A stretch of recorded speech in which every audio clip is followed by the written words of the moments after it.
Hello everybody, my name is Andrew Alvarez and I'm the Latino Conservative. This video is going to have two parts in it. It's going to have, the first part is I'm going to give you a little bit of an update about what's going on. It's going to be real quick, real short. Then right after that, I'm going to go straight into the presidential debates that happened. My name is Andrew Alvarez and I'm the Latino Conservative.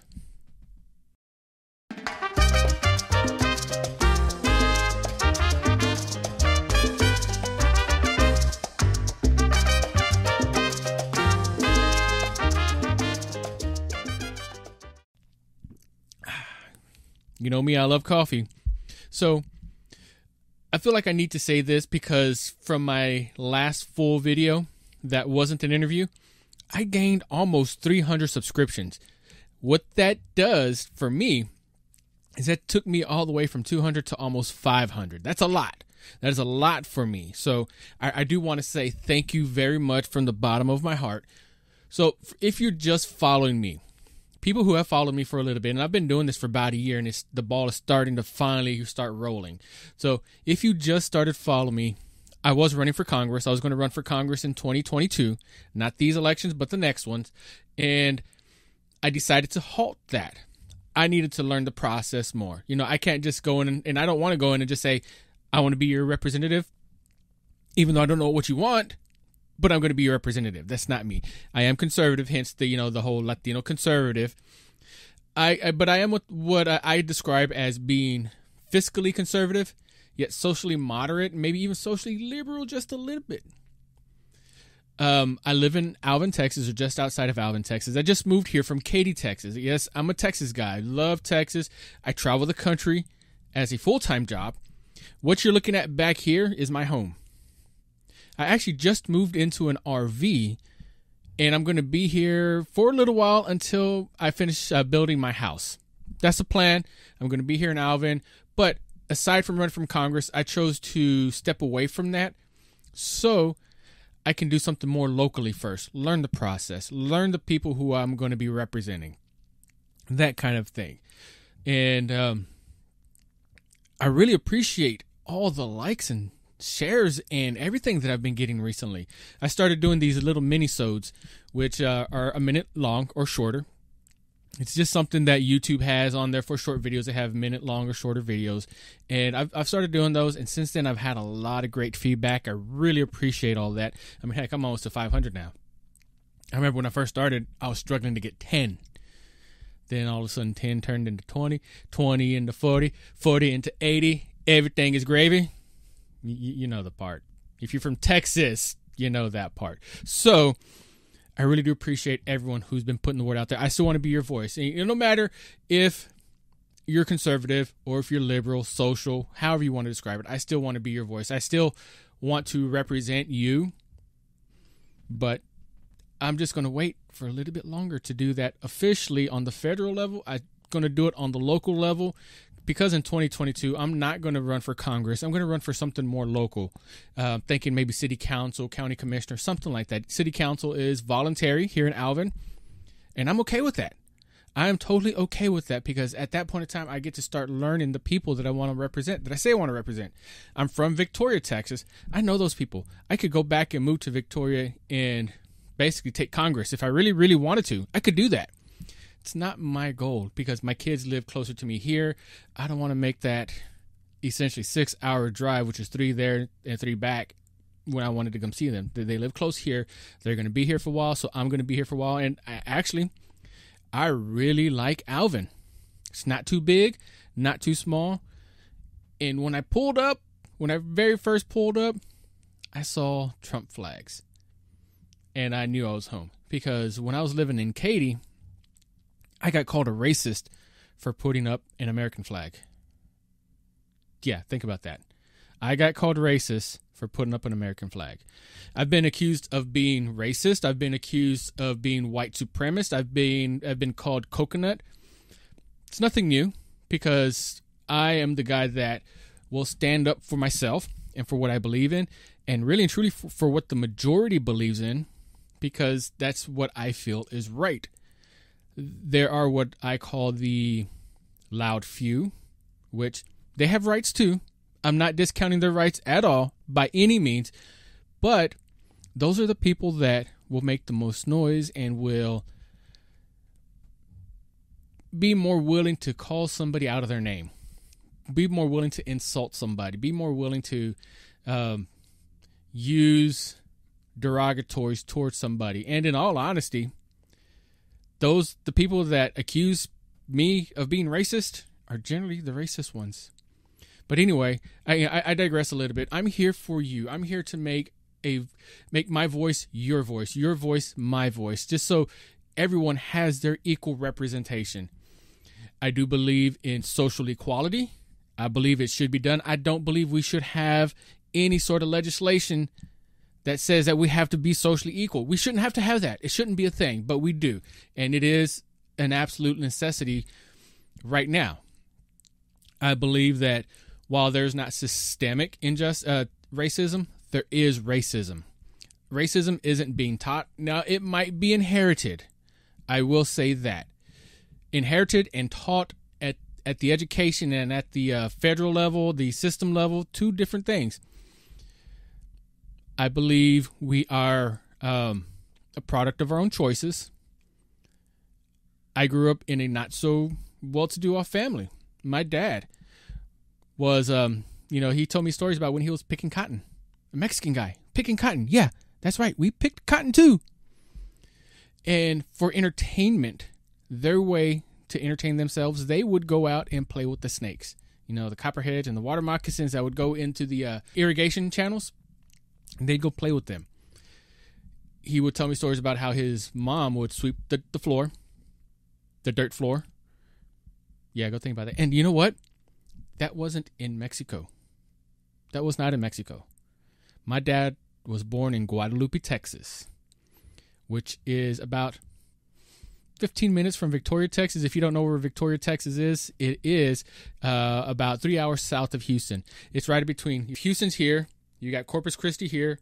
Victoria's like right in the middle. Sorry, I'm covering up the mic, but my dad was born and raised here. My mom was born and raised here. I believe even my grandpas, both of my grandmas were born and raised here. I had a historian look up our family name, Alvarez. This was back in the early 2000s, and he says our name is derived from Alvaro Chaka. Alvarez means son of Alvaro. Alvaro Chaka, he said, was one of the guys that came over with Christopher Columbus. My mom was born in Monte Vista, Colorado, which if you do your research, there are some great indigenous nations out of Colorado. Apaches are one of them. Now, I know she's got indigenous blood in her. I just don't know what nation. And I might do one of those DNA tests. I don't know. I've got mixed feelings about that. So that's who I am in a nutshell. I've got 2 kids, and they are my world. The fun thing is, my son, who's 15, is very, very conservative, like me. My daughter, she is very liberal. She's about 13. And you know what? They both are better than just about any other conservative or liberal I see out there because they have intelligent conversations. If they disagree with something politically, they'll talk about it, as good as a 13 and a 15-year-old can, but they will be intelligent about it. They will not insult each other. My son will listen to my daughter, and my daughter will listen to my son, which is more than I can say that most adults do. We need to start getting back to that point. I've got some conservative friends that are super, ooper, duper conservative. Alt-right, almost. I've got some friends that are very extraordinarily liberal. Radical left, if you would. They can't stand each other. They can't stand each other. These are separate groups of friends of mine because, I grew up in a very diverse culture, very diverse environment. I love all of my liberal friends. I love all of my conservative friends. I would go to bat for them. If they said, hey, I need you to go drive up to New York today to go do this, I would do that for them. And I have done that. And they would do that for me too. I know this. However, these separate groups, if you're to get them to try to meet, nope, they will not. Just 2 total different sets of people. my son and my daughter, they will drop whatever they're doing for someone else too. And I love that about them. So again, that's me in a nutshell. So let's talk about the debates. I know two total different topics here, but I figured that since some of you, this may be your first full-length video that I'm making, that you can see. I wanted to introduce myself. So let's talk about the debate last night. And really and truly, yeah, I just dropped my pen. There's not much. There is not much on there, but I will bring up a couple points that I wanted to talk about. It was a lot of blame game. A lot of the blame game all over again. And that's all I saw on there. The moderator, I forget what her name was, but she did a fantastic job of keeping the control. And I think the mute buttons on the mics were kind of a help too. By the way, tell me what you thought about the moderator and the whole platform, the whole debate in general. Tell me what you think. Drop me a comment. Let me know what you thought. And while you're doing that, don't forget, hit that like and that subscribe button. Sign up for alerts because I'm going to be putting these out more. I'm changing my format up a little bit after the elections, and you're going to see what's going on with that. But so let's get back to the debates. Blame game. That's all it was. He did this. He did this. Trump doesn't know who he's going up against. He's going up against Joe Biden. Woo. He's going up against Joe Biden.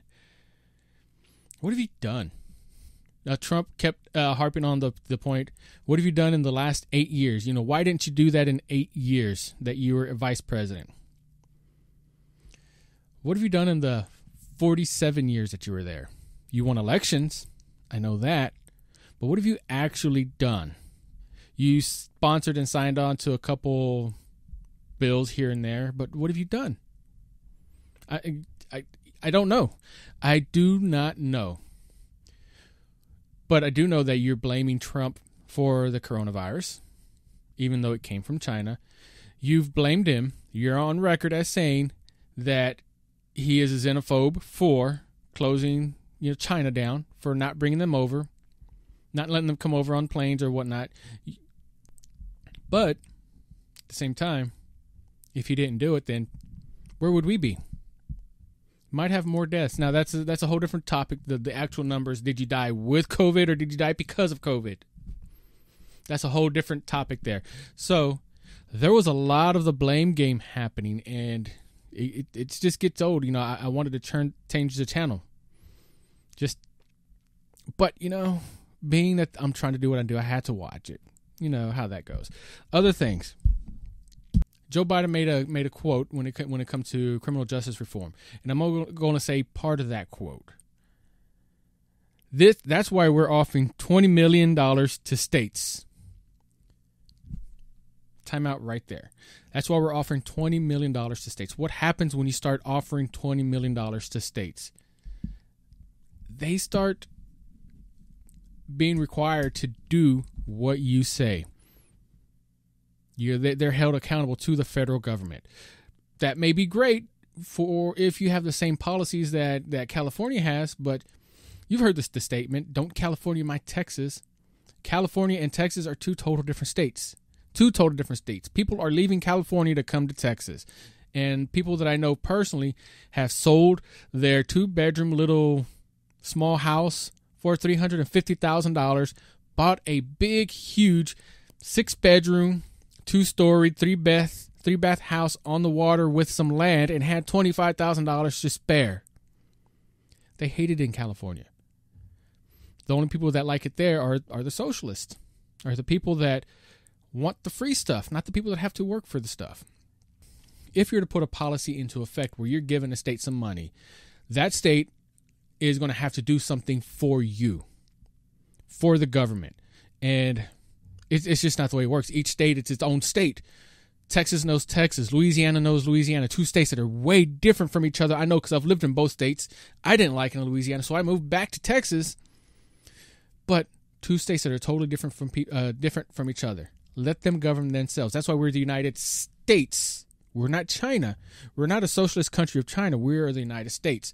We don't want to have our own economy just total shot to hell and back because You want to give a state $20 million to do something for you?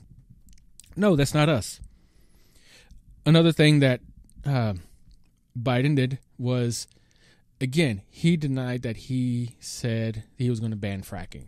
Again, on the national stage, on the world stage, that debate was viewed worldwide. It's on the internet. It's on YouTube. So everybody in the world is seeing that.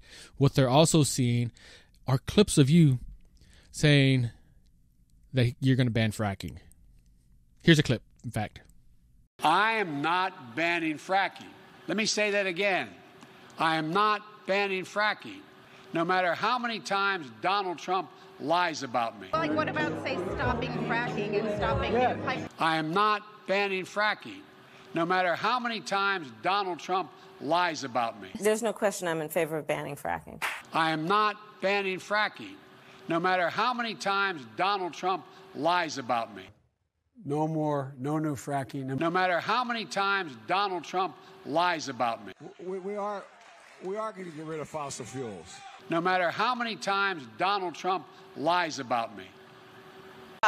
Would there be any place for fossil fuels, including coal and fracking, in a Biden administration? No, we would work it out. We would make sure.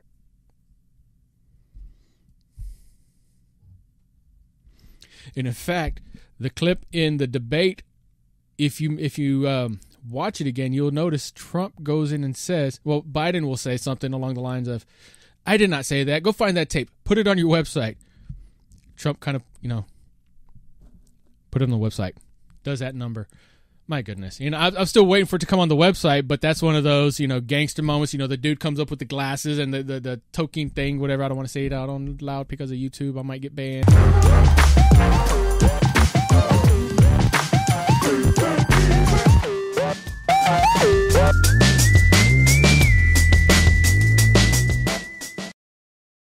But you get the point. Gangsta. So that's really and truly my rundown of the debates. There wasn't very much on there. He's not going to do nothing. He doesn't have a plan. Well, he didn't do anything. He says he has his plan, but he didn't do anything at all. He doesn't know business. He doesn't know politics. He's not a politician. He's not a statesman. Blah, blah, blah, back and forth. And I did get out of there, though, it didn't change my mind at all. I'm glad I voted the way I voted. Yes, I early voted because on November 3rd, I'm actually going to go work the polls. Something that I wanted to do for a while. I'm going to be out there working the polls for one of the conservative people. And also, this weekend, I get to go do some campaigning with Johnny Teague. Another plug. Johnny Teague's my man. He's running in District 9 in Texas against Al Green.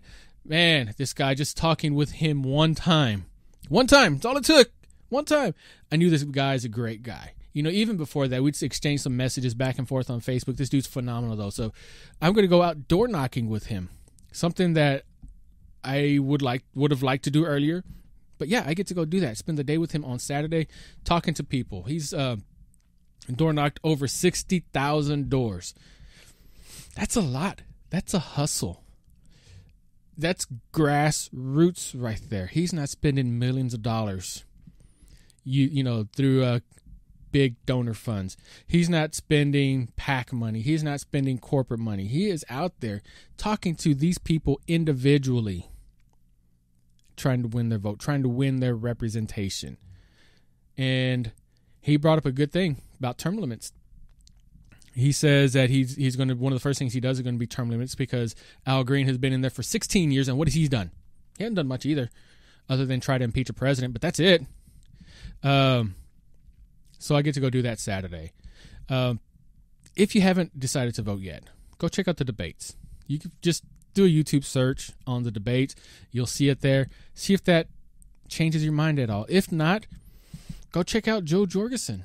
Go check out, there's a gentleman running for the Green Party. I can't think of his name. I can't ever remember his name for the life of me. But go check him out. There's more than just two people out there. There's actually about 8. Kanye West is on a few ballots. Rocky De La Fuente is his name, I believe. He is on a few ballots too. Rocky De La Fuente, his son is actually running for Congress in my hometown of Victoria, Texas. That's a whole other story. I put a video down there. Go check it out. It's called Don't California My Texas. So check that one out. Hey, again, thanks to everybody for watching this. I really do appreciate all the new subscribers I got. Don't go ahead and you hit that subscribe button too. Please do that. Sign up for alerts so you know when I come out with new material. I'm going to change my format up a little bit, more on a daily news topic.